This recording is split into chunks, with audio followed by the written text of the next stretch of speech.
پہنچاتا ہے، ایک سبب ہے، ایک راستہ ہے توبہ کے، انسان توبہ کے ذریعے سے وہ کمالات کو حاصل کرتا ہے۔ اور بھی جو چیزیں بیان کی گئی ہیں اس میں مختلف چیزیں بیان ہوں گی، لیکن اس سے پہلے جب میں نے آپ سے عرض کیا کہ ہمارا موضوع جو بیچ میں آیا کہ توبہ کے حوالے سے ہی جو حضرت عباس علیہ السلام کے توسل سے اس کی زندگی تبدیل ہو گئی، اور اس نے جب یہ دیکھا کہ مولا کا جملہ جب شاعر اس نے شعر میں کوٹ کیا ذاکر نے، تو اس نے اس کے بعد یہ کہا کہ میرے مولا نے اتنی قربانی دی تو میں نے کیا کیا۔ یہاں سے ہم نے ایک موضوع آپ کے سامنے، ایک اور موضوع تھا، وہ تھا مجلس میں جانے کا فائدہ۔ یہ واقعہ بھی انہی کتابوں میں ملتا ہے کہ جس میں یہ بیان کیا گیا ہے کہ ایک شخص تھا جو ڈرائیور تھا، اور جو مشہد سے تہران بڑی بڑی گاڑیاں جو چلتی، جو ٹرالر جسے ہم کہتے ہیں، سامان لے جانے کا جو کام انجام دیا جاتا ہے، بڑی بڑی گاڑیاں ٹرالر جسے کہا جاتا ہے، یہ شخص کے پاس ایک ٹرالر تھا، اور اس کا کام یہ تھا کہ یہ مشہد سے ان سامان کو، وہ کھانے پینے کی جو چیزیں ہوتی ہیں وہ ٹرالر میں وغیرہ لے جاتی ہیں، دوسری چیزیں بہت سے سامان دوسرے بھی اجزاء ہوتی ہیں جو لے جائی جاتی ہیں ایک شہر سے دوسرے شہر میں۔ تو یہ ایک مرتبہ یہ بیان کرتا ہے، یہ کہتا ہے کہ میں جب مشہد سے چلا تہران کی طرف، تو تھوڑا ہی فاصلہ طے ہوا تھا مشہد سے کہ راستے میں برف باری شروع ہوئی، اور برف اتنی شروع ہوئی برف باری کہ جن لوگوں نے شاید برف باری بہت زیادہ قریب سے دیکھی ہو انہیں معلوم ہوگا کہ برف باری میں مزہ تو بہت آتا ہے، لیکن اس کے بعد خصوصاً ڈرائیونگ وغیرہ کے سلسلے میں وہ مزہ نہیں آتا، وہ تو مشکلات ہو جاتے ہیں۔ اتنی برف گری اس روڈ کے اوپر کہ ہمارا آگے جانا مشکل ہو گیا، اور مجھے ایسا لگا کہ اب گاڑی بھی بند ہو گئی، اور آگے اتنی برف ہے کہ میں نہیں جا سکتا۔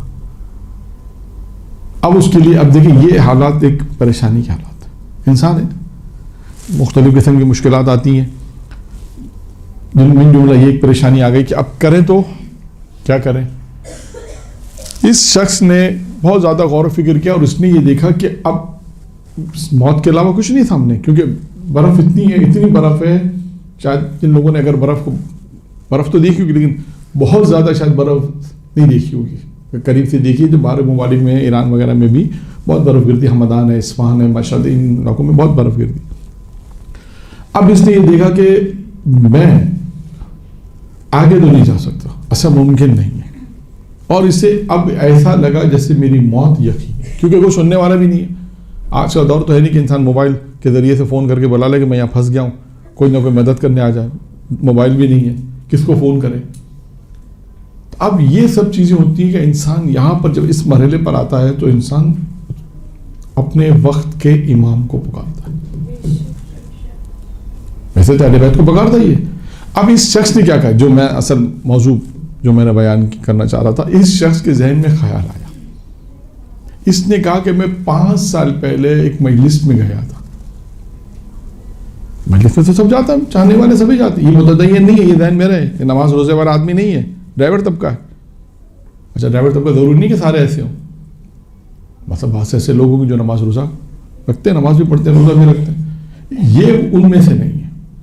اس نے خیال کیا، اس نے کہا کہ میں 5 سال پہلے ایک مجلس میں گیا تھا، اور ذاکر نے کہا کہ جب کبھی تو مشکل میں آؤ تو اپنے وقت کے امام کو پکارو۔ تو پھر اس نے اپنے وقت کے امام کو پکارا، اور امام زمانہ کو پکار کے کہا کہ مولا مجھے زندگی دے دو، میں اپنی زندگی تبدیل کر دوں گا۔ یہاں پہ میں اس لیے روک رہا ہوں کہ یہ فائدہ تھا مجلس میں جانے کا، جو میں نے موضوع آپ کو وہاں بیان کیا تھا کہ مجلس میں جانے کے بھی فوائد ہیں۔ حبیب نے مظاہر کو کسی نے خواب میں دیکھا تو پوچھا اگر دنیا میں اللہ تمہیں دنیا میں بھیجے زندگی دے تو کیا کام انجام؟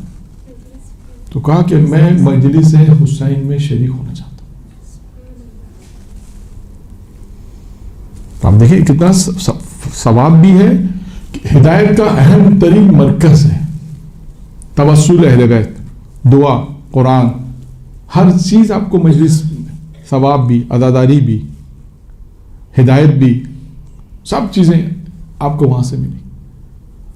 یاد معصوم، یاد خدا، یاد پیغمبر، کتنی چیزیں جو انسان کے لیے مجلس میں جب انسان آتا ہے تو انسان کے لیے راہیں کھلتی ہیں، سبب کھلتے ہیں، اور مختلف چیزیں انسان کو ترقی کی طرف خود، یعنی مجلس یوں سمجھیے، مجلس وہ منبع ہے، وہ جگہ ہے جہاں سے انسان ترقی حاصل کرتا ہے. ذکر بھی انسان کو اوپر لے جاتا ہے، خلوص کے ساتھ ذکر ہو، اہل بیت کا ذکر خلوص کے ساتھ ہو تو اہل بیت علیہ السلام اسے اس مقام تک پہنچا دیتے ہیں. اب اس شخص نے کیا کہا کہ میں 5 سال پہلے ایک مجلس میں گیا تھا اور ذاکر نے کہا جب وہ بھی مشکل میں آؤ تو اپنے وقت کے امام کو پکارو. تو اس نے اس وقت اپنے وقت کے امام کو پکارا، امام زمانہ کو پکار کے کہا مولا مجھے اس مشکل سے نکال دو، میری زندگی بچ گیا تو میں اپنی زندگی تبدیل کر دوں گا، میں نمازی نہیں ہوں، نماز پڑھوں گا، میں روزے رکھوں گا، اور بیوی حجاب نہیں کرتی، بیوی کو بھی حجاب کراؤں گا، تمام دین پہ متدین بن جاؤں گا. یہ کہتا ہے کہ جیسی میں نے یہ بات اپنے دل میں ارادہ کیا، یہ سب چیزیں اپنے وقت کے امام سے میں ابھی وعدے کر رہا تھا کہ میں نے دیکھا کہ ایک شخص آیا، ایک شخص آ کے کہتا ہے کہ سیلف مارو، گاڑی سٹارٹ کرو. اس نے کہا گاڑی سٹارٹ ہی نہیں ہو رہی.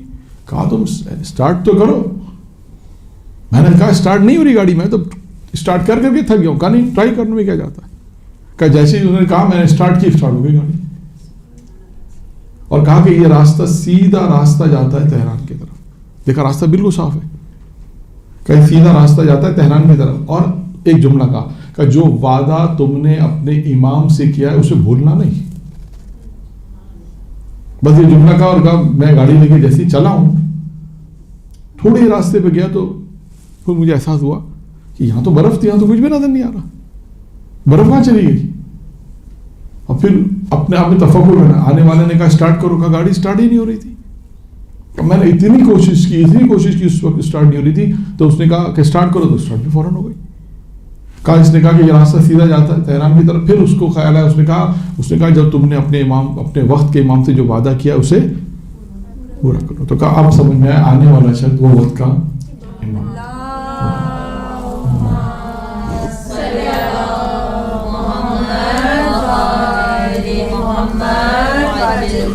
تو دیکھیں ایسا بھی ہوتا ہے کہ انسان اپنے وقت کے امام کو پکارتا ہے، اور ایک نہیں کئی واقعات ایسے ہیں کہ امام آئے ہیں اور مختلف طریقوں سے مدد کی. بہت سے ایسے واقعات آپ کو ملیں گے. تو خیر موضوع ہمارا تھا مجلس میں جانے کا فائدہ کیا تھا. دیکھیں وہاں توبہ سے بات ہماری کہاں سے کہاں پر پہنچ گئی.